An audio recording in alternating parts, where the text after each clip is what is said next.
Hotel lift lobby. Betul ke aku ni? Betul lah ni. Alamak.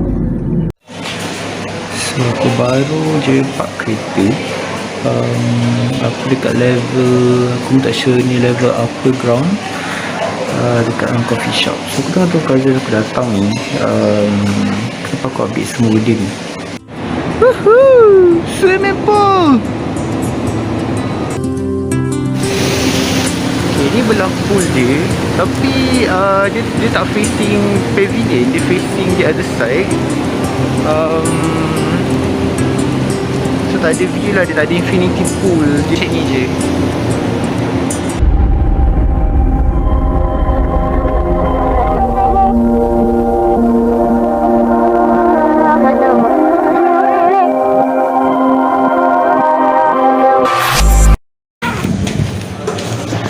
Hancur.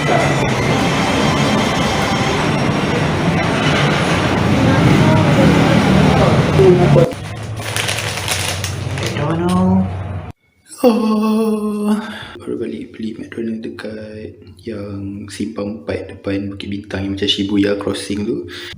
Panjang sangat sebab aku macam beli ikat macam style ni, macam style anime kan. Anime gitu lah. Donald makan sambil tengok movie.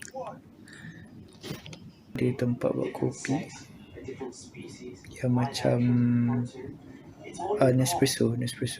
Ni kat belakang ni semua ni, nampak tu, tu semua adalah Bukit Bintang Pavilion. So ini adalah bilik